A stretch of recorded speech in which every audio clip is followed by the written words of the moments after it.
President Trump is eager to sign a trade deal with the UK, if and when it actually leaves the European Union. But some of his comments are fueling fears about what a trade deal could mean for the country's healthcare service. When you're dealing in trade, everything's on the table. So NHS or anything else, or a lot more than that. But everything will be on the table, absolutely.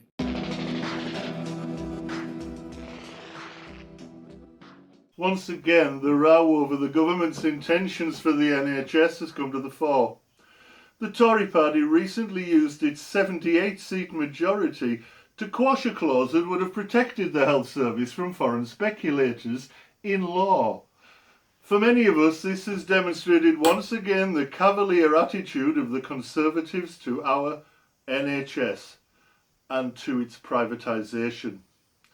Predictably enough, the Tories have dismissed this idea as nonsense, with one Tory MP of my acquaintance, be it out of ignorance or duplicity, simply deriding our objections as showboating. And I'm going to, as nicely as possible, explain how absolutely asinine that is. And yet, I'm aware that some British citizens have been taken in by this nonsensical government charade of caring for the health service, for the health of those too poor to pay. That's why I decided to give you a quick rundown of the history of the NHS, the Tory objections to its inception, their habit of defunding and selling it off. Yes, that's not new, it's been going on for years. And the way that they have deliberately and calculatingly lied about their impact upon the NHS over the decades. I don't want the truth.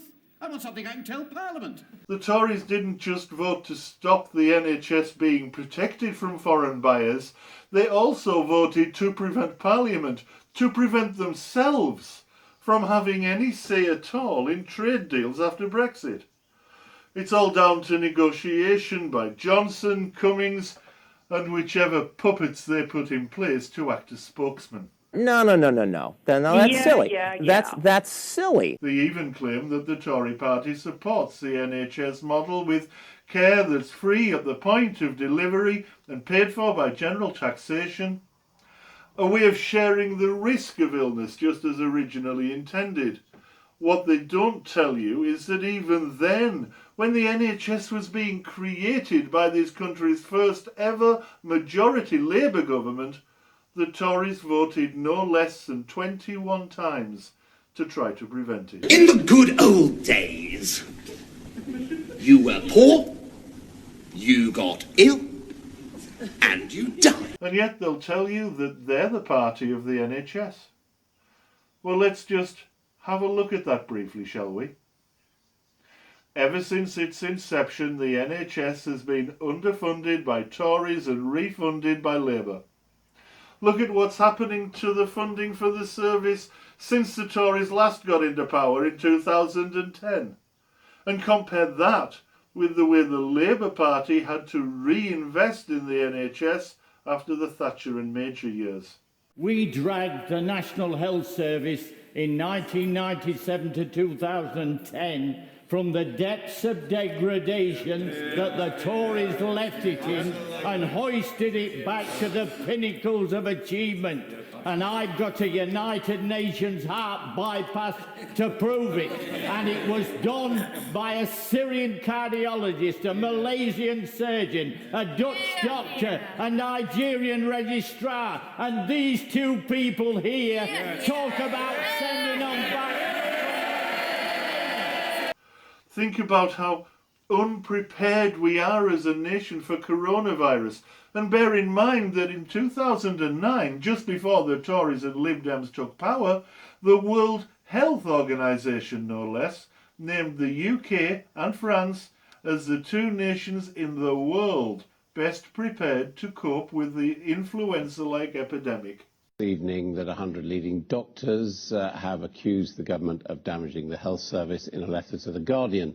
They say coalition cuts have weakened the NHS. Well, one of those who signed the letter is Dr. Claire Gerada, who joins us now. Welcome to you. Good evening. Who organised this letter? Myself and some colleagues. organised, some medical colleagues organised it. And it's basically a vote Labour letter, is it? No, it isn't a vote Labour.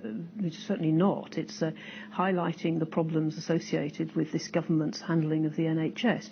It's up to the electorate to decide what they vote, but it's actually pointing out that the NHS has suffered considerably over the last 5 years.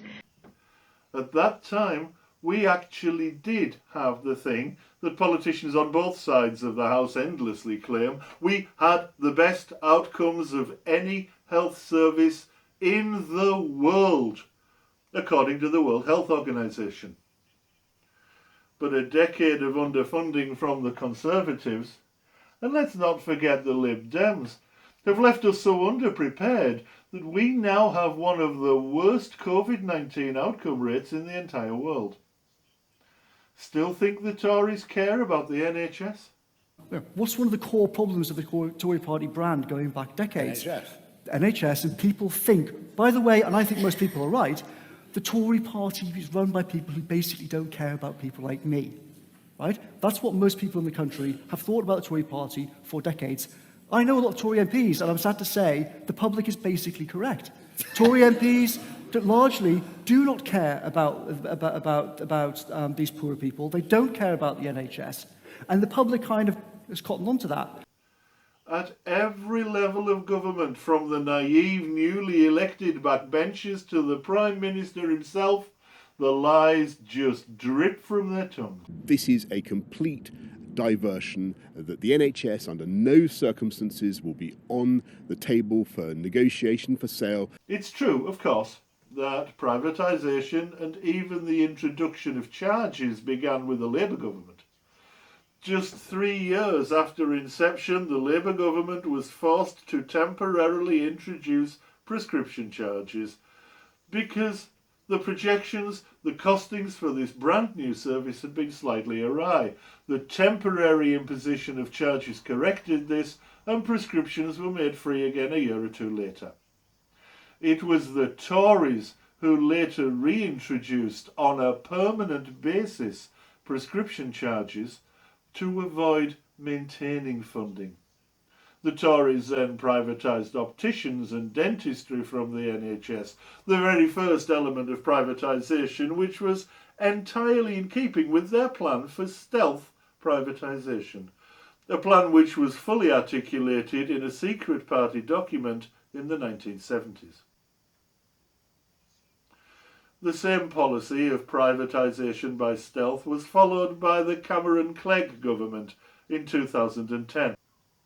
Cameron's government, along with May and Johnson's, have continued with the same stealth privatisation plan, so that now the service is fragmented, with different private firms still under the NHS logo, but siphoning off taxpayer funding to shareholders' pockets, and they compete with each other, cherry-picking the most profitable contracts in a race to the bottom where profit margins trump quality care. And the NHS is left to pick up the tab for the most expensive procedures. What a very good idea! This is precisely the system that has resulted in such inadequate healthcare in the United States. But perhaps the most effective way hospitals can drum up more cash? Raising prices. Analysts say that's one of the reasons driving all mergers and consolidation across U.S. hospitals. As hospitals grow by acquiring other hospitals and jacking up prices, they get more leverage in negotiating insurance contracts so they can command higher prices. The bigger you are, the more power you have in the business world. Hospitals have begun acquiring others, developing regional systems. We're seeing city after city consolidate into a few major systems. You know, after 20 or 30 years of consolidation, we've ended up at a point where broadly 20% of hospitals in the US are in what is essentially monopoly markets. But while some hospitals are seeing big revenue gains, many rural facilities across the U.S. are facing a grim future. According to the National Rural Health Association, almost 700 rural hospitals are in danger of shutting down. Just take Mercy Hospital, Fort Scott, a nonprofit 46-bed facility in southeast Kansas. After 130 years, the hospital didn't have enough money to keep going. For the community, the news was crushing. When we got the announcement that the hospital was closing, myself and my wife, we were devastated. We were like, okay, well, that's the worst thing we've heard. But of course, Johnson and his cronies insist that the NHS isn't on the table, even though they refused to rule it out in law. The NHS is on the table unless it's explicitly excluded. So the US has insisted on negative listing, which is a term that means that anything that is not listed as being off the table is automatically on it, which is why the two amendments that are being voted on today in Parliament are really important, because one would allow scrutiny so that the NHS could be excluded within any given trade bill, and the other is to entirely exclude the NHS from any future trade deals. So since we've agreed to negative listing, the NHS is very definitely on the table in US trade talks, whatever lies your local Tory MP would have you believe. No, that's silly. That's silly. The Tories will tell you that private healthcare, even though they say they don't want it, is cost effective. But is that really true? Let's look at the American experience. Good morning, Hank. It's Tuesday. I want to talk today about why healthcare costs in the United States are so phenomenally, fascinatingly expensive, but first I have to blow your mind. Alright, so you've probably heard that the reason people enjoy quote-unquote free healthcare in Australia and the UK and Canada, etc., is that they pay higher taxes. That money then goes into a big pot and is used to pay for people's healthcare. But in fact, in the United States, we spend more tax money per capita on healthcare than Germany, Australia, the United Kingdom, or Canada. That's right, Hank. You pay more in taxes for healthcare than you would if you were British, and in exchange for those taxes, you get no healthcare. In fact, only about 28% of Americans get their health insurance through government-funded programs, mostly poor people, old people, and congresspeople. But as you can see in this graph, our private healthcare spending, most Americans are privately insured through their employers, is way higher than anywhere else in the world. In total, the US currently spends about 18% of its gross domestic product on healthcare costs. Australia, by comparison, 9%. Why is this? Well, because everything costs more, which seems obvious, but apparently it isn't, because every article you read is like, oh, it's because of malpractice insurance, or it's because we're obese, or we go to the doctor too much, or people are prescribed too many medications. Well, not really. It's because everything costs more. As we can see, the US spends more in taxes per capita on healthcare, plus citizens need private insurance on top, and their service still isn't a patch on the NHS. And why is that? Because their fragmented model of private concerns means they can't negotiate with suppliers such as drug companies. Our NHS has real bargaining power. It's called the economy of scale. We can bargain for lower prices because we buy vast amounts of everything from kidney dialysis machines to PPE, from paracetamol to Prozac. Listen to what Jeremy Hunt, health minister at the time, had to say about that in relation to a post-Brexit US trade deal. Now, that's not to say that, pharmaceutical products, drugs, those kinds of things which are freely traded between countries couldn't be discussed. So how much more are we talking? A hip replacement in Belgium costs $13,000. In the US, it's often over $100,000. Colonoscopies average over $1,100 a piece in the US. In Switzerland, they're $655. And on average, a month of the drug Lipitor will cost you $124 if you live in the United States. If you live in New Zealand, $7. Now, we are also, not to brag, richer than all of these countries, so it makes sense that we should spend a little more on healthcare. But we don't spend a little more. We spend a ton more. And vitally, we don't get anything for that money, which means we are essentially paying people to dig holes and then fill those holes back up. Like, we don't live longer, in fact we're 33rd in life expectancy, and in everything from asthma to cancer, according to one recent nonpartisan study, American health outcomes are not notably superior. This isn't just drugs. Once our service providers are fragmented as the stealth privatisation model proposed and is being implemented, the cost of support services, of equipment for operations, of heart monitors and respirators will increase because of exactly the same lack of collective bargaining power. Dennis Skinner. Yeah. The Minister has been very fond today of talking about the long-term plan. I'm 86 years of age, and the reason I'm able to ask this question is because under Labour, is he listening? Under Labour, the money that went in was trebled from 33 billion to 100 billion, an increase of 67 billion pounds. That's why I'm still here, because I had my operation for cancer and successful.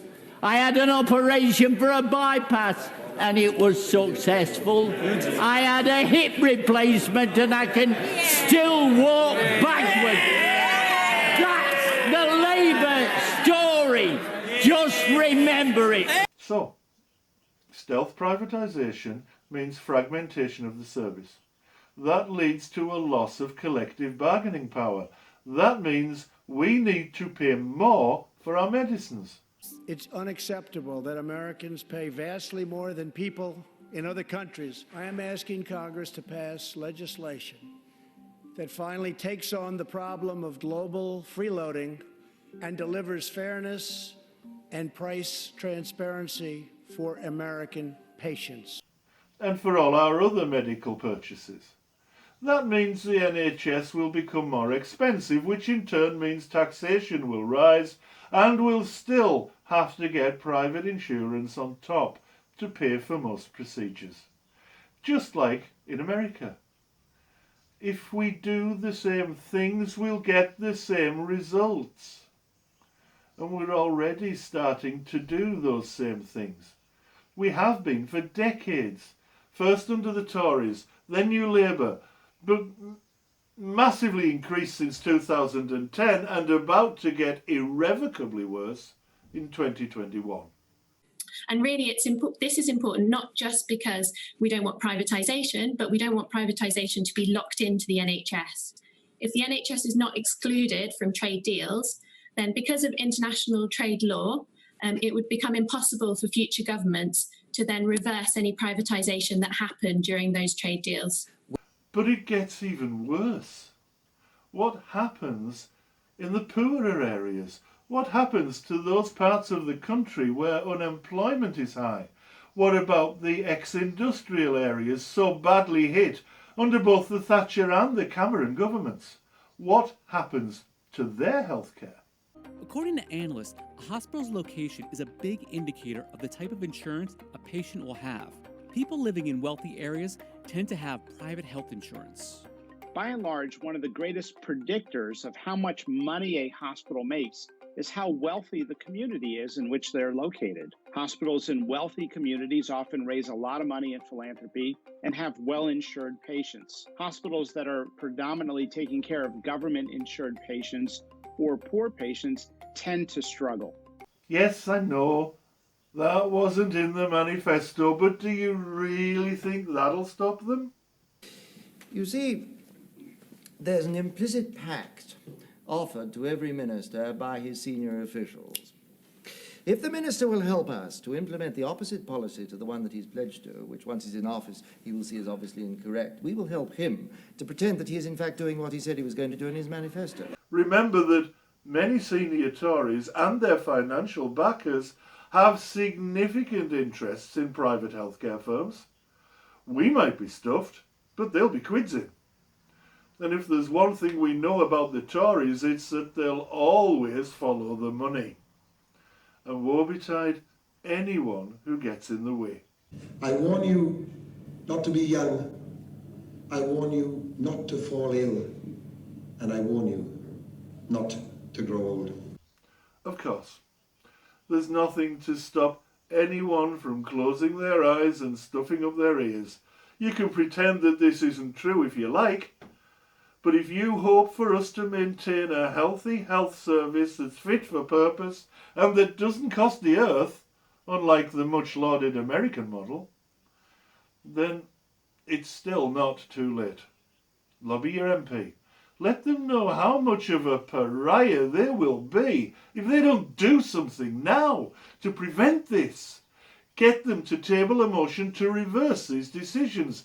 Get them to reassert their right to scrutinise any trade deals we might strike, and get them to protect the NHS in law. Negative listing means that only such a law can keep it safe. As the late, great Harry Leslie Smith said shortly before his death. Back then, there was no social health care. My oldest sister, Marion, contacted tuberculosis when she was 4, and it gradually got worse and worse over the years. My mum did her best to take care of her in the end. Although my mother regretted doing it, she said to my dad, "We will have to take her to the workhouse infirmary. I just can't manage anymore." She died in that infirmary. When I went back to England in 1948, I'd extended my service in the Air Force. The NHS was open. The very fact that I could walk in there, see a doctor, and walk out without paying a penny, it was a miracle. NHS is not just important, it is essential. And a healthy society means a healthy country. I don't want my past to become Britain's future. We must make sure that the NHS will continue for you, your children, and hopefully your grandchildren.